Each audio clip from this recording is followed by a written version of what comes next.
I stumbled into my first MedComms job. It was back in 2004. I'd never heard of MedComms and I was just applying for anything listed in the New Scientist that included the words writing and science or medicine. I'm Eleanor Steele and I'm the MedComms mentor. I want to help you get your first MedComms job in a much more intentional way. There are more agencies now and more resources, but also more people interested in getting a MedComms job. Once you've got some experience, there are hundreds of opportunities just waiting for you to come along, but getting that first job can feel like an insurmountable barrier. It's not impossible though, and if you're watching this video, you're definitely doing something right. You're researching, and that's a key skill that will help you throughout your MedComms career. During this video, I'll cover other resources that you can use to research roles and companies that might be right for you, and then how you can make your application stand out, even if you feel like you don't really have much relevant experience. MedComms agencies aren't all the same, and most offer a variety of entry-level jobs. Some of these include a preliminary training program to get you up to speed, but again, these are all different and each one won't necessarily suit everyone. You'll give yourself the greatest chance of success if you take the time to find opportunities that will really suit you, rather than applying for everything you can find. So, how do you find potential opportunities? My number one micro tip here is to go to firstmedcommsjob.com. There's a link in the video description below, and it's literally a website that's set up to help people find their first MedComms job. There are a huge number of resources there. So there are career guides about different routes into MedComms, a blog with tips about applying for MedComms jobs, interviews with a diverse range of people about their MedComms careers, and there's also an archive of webinars where Peter Llewellyn, who runs the site, talks to lots of different agencies about their training programs or support for entry-level recruits. This is a fabulous resource for getting a feel for what an agency is like and whether their provision for new starters would suit you. The recordings of these webinars are accompanied by the company's website and often a link to where you can get up-to-date information about applying for entry-level jobs there. They also have links for you to connect with the participants of the webinar on LinkedIn, and this is so useful to hear about updates around the schemes that they're running and also for asking questions, because anyone who does those webinars is happy to answer questions. Peter also runs careers events, and you can sign up to attend these on the website too. Some of them are virtual, but some are live and in person at various venues across the UK. If you're able to attend one in person, they are so useful. You can meet people who work at different agencies and ask them all your questions to see whether their scheme would be right for you. And there might also be events like the webinars, but live and in person. You can also potentially meet me at some of them, so it would be lovely to say hello properly. Okay, so by now, you may have a huge list of potential places that you want to apply. How can you narrow it down? I've created a playlist of videos that gives an overview of the three main roles in MedComms, so medical writing, client services, and medical editing. This might be a good place to start if you know that MedComms is the right industry for you, but you're not quite sure exactly what you want to focus on. There are some companies that have entry-level schemes tailored for people in that position. I've actually developed one. Link 360 at Link Health Group is designed to give you a 360-degree introduction to MedComms during a 4-month structured training program so that you can find your ideal career trajectory. It's not open all the time, but there's a link in the video description below so that you can see if they're currently recruiting for the next cohort. But there are other agencies that run similar schemes that span the career options. If you're certain about which role you want, it might be better to apply for schemes that focus on that role right from the beginning, rather than doing a bit of everything. A lot of schemes focus on medical writing, but there are a growing number for client services roles and a few for editors too now.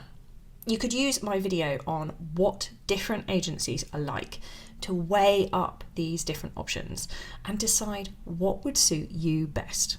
There's also a section in that video that breaks down a lot of the main differences between training programs offered by agencies, and also how you might be supported by an agency that doesn't have a dedicated training program.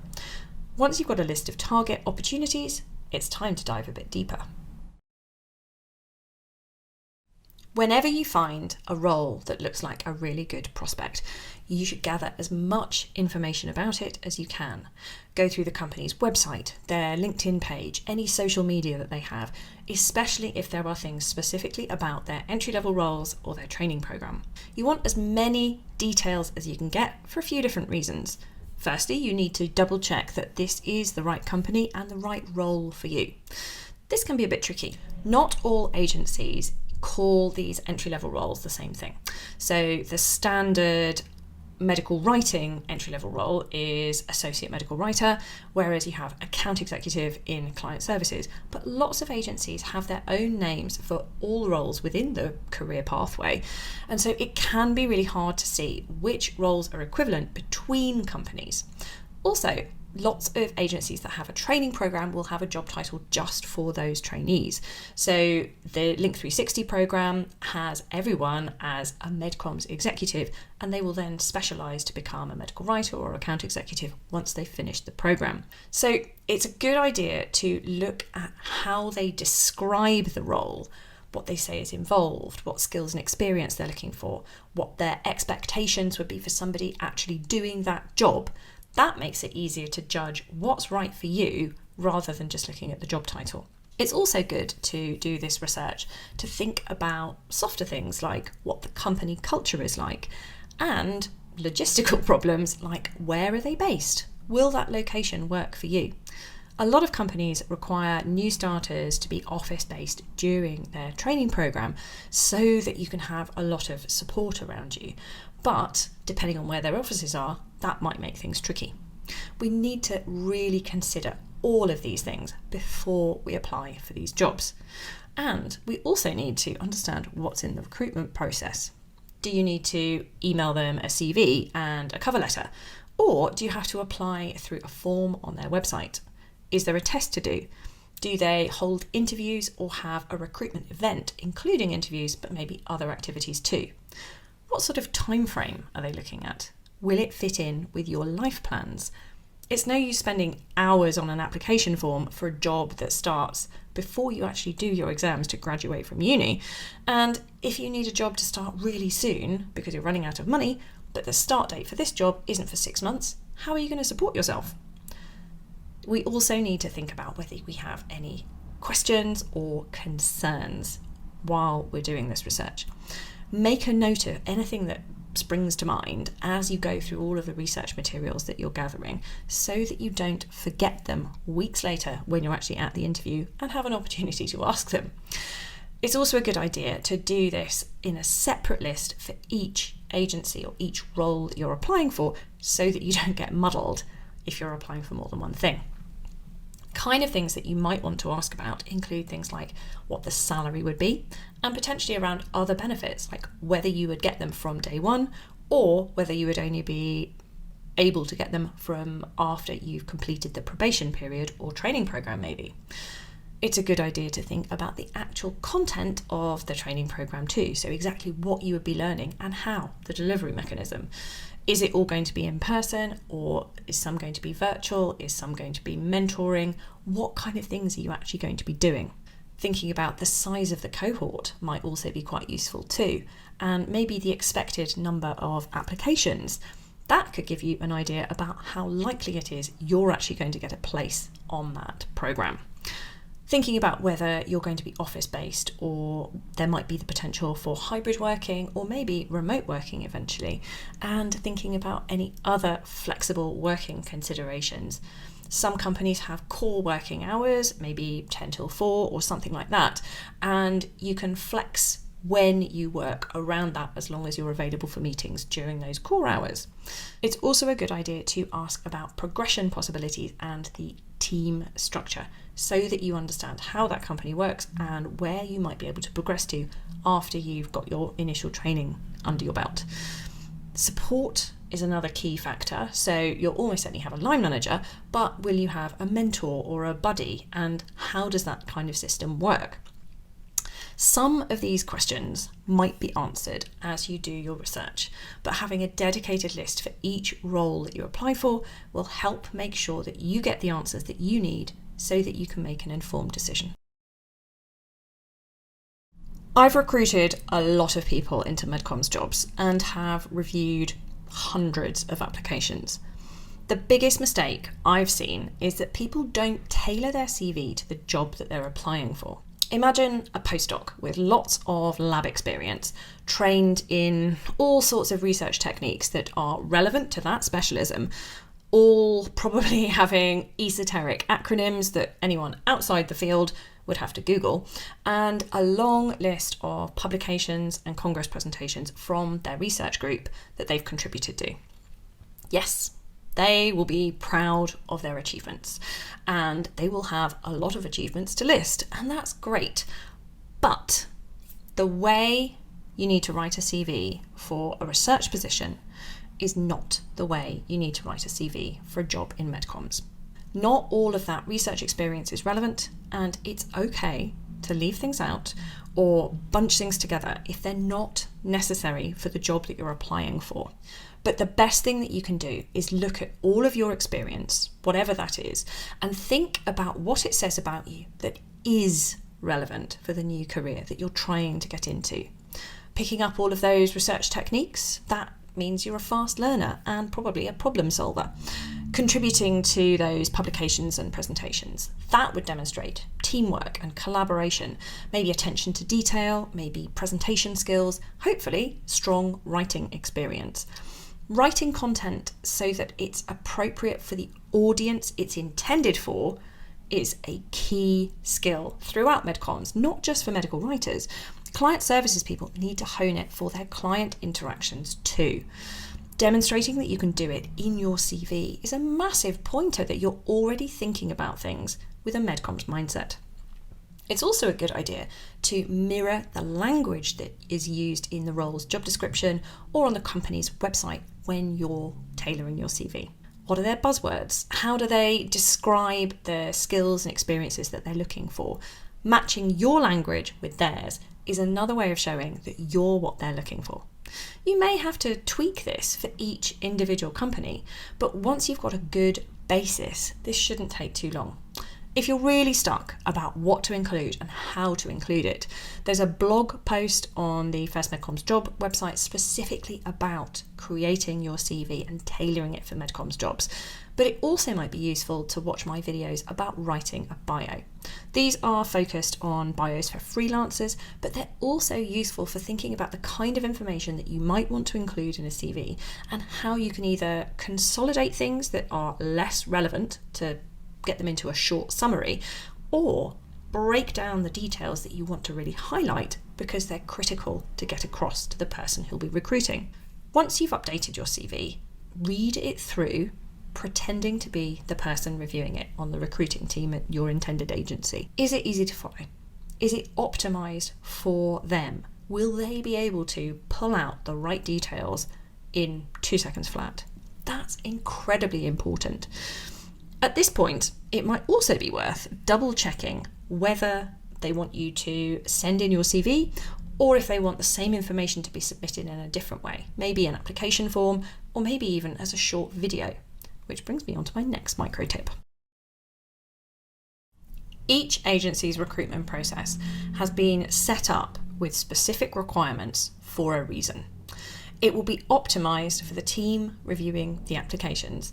And remember that they may have hundreds to process and need to do it efficiently and within a short time frame. And they may also need to do it consistently across different people so that they're getting an objective viewpoint. It's annoying that they are all different. And repurposing your CV or doing similar but slightly different tests can be a bit of a pain. But remember, the core content is likely to be the same for your CV and cover letter and those kind of things. And so it's easier to repurpose than doing everything from scratch each time. Following instructions, though, is a key part of the recruitment process. Now, I know it can be very stressful and you may be doing things in a bit of a rush, depending on the deadlines that you're working to and what else you've got going on in your life. But it is really worth taking some time before you get started on doing all of the recruitment activities and double checking that you understand exactly what needs to happen and how you need to do it. If there are lots of steps, maybe write out a list by hand so that you can cross things off, or use an app with tick boxes to record those steps and what you have done. Most entry-level jobs, and to be honest, MedComms jobs in general, will have some kind of test or activity as part of the recruitment process. The recruiters need to see your skills in action. They want to see how you handle problems, how your brain works. At an entry level, this will not come with the expectation that you are going to be performing at the level of an experienced person. It will be marked with the assumption that you don't have that experience, so you don't have to get everything right.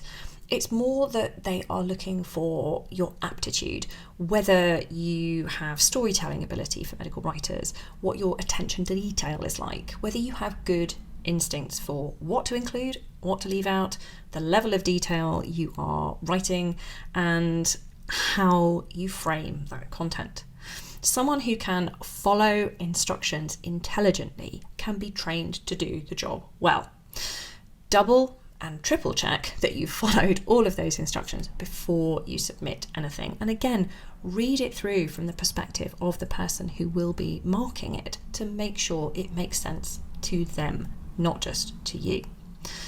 I go into this in a lot more detail in my video giving my top 5 micro tips on how to make your medical writing tests stand out. And yes, this is from the medical writing perspective, but the tips are generally still relevant for client services and definitely for medical editor or hybrid roles. Something I mentioned in that video is about asking questions or flagging things that don't make sense. If it's something that you don't understand or a question that you have about the instructions for the test or the activity that you have to do, it's better to send a quick email with a question rather than overthinking and risk doing it wrong. You're much better to check what you have to do and then you can do it right. Remember, people writing those tests are busy. They're probably having to deal with lots of client work. They'll be relatively senior, so they'll probably have team members that they're line managing. They're busy. They might make mistakes. If it's something that doesn't make sense in the writing test, this might be because it's there deliberately for you to pick up on. Writing tests and tests for other roles within MedComms often have elements where you need to review or edit content, or there might be deliberate errors that are there for you to pick up as part of the testing process. If you can make thoughtful and professionally worded suggestions about how to solve any problems that you've noticed, it will demonstrate another key skill that will be useful throughout your MedComms career. So it's a good idea to practice it during the application process. Any recruitment process will have at least one interview. This is an important opportunity for you to meet team members and get a feel for what the company is really like, but it's also important for the team to meet you and see if you'll be a good fit. Think about the kind of questions you might be asked and consider how you would answer them. Some are likely to be standard questions that you'd get in any kind of job interview, so things around your strengths and weaknesses, how you've overcome challenges in your past, any collaboration or team working experience, and maybe things around your ambitions or career goals. What experiences do you have with all of these things? Think of a few examples so you're not put on the spot when these questions come up. Some of the questions in the interview will be specific to MedComms and the role or the training scheme that you're applying for. For medical writers, the interviewers are likely to be very interested in your scientific communication experience, how you approach content for different audiences, what your writing process is. Client services experience is also useful. It's not just for client services roles because MedComms is a client services industry. Interviewers will also like to hear about your attention to detail, how you're calm under pressure, because tight deadlines are very common in MedComms. So go back to the job advert or the details that you found when researching to think of other things that you might be asked about. Now, it might seem hard to think of experiences that are specific to MedComms if you don't have prior experience. But if this is the career for you, then it's likely that you will have some relevant experience, even if it's not immediately obvious. So it could be participating in a journal club when you were at uni, or volunteering or student union roles, maybe personal writing projects like blogging or writing fiction. And other work experience is always useful to mine for examples. So work experience in scientific publishing or research have obvious links, and clinical experience is very useful too.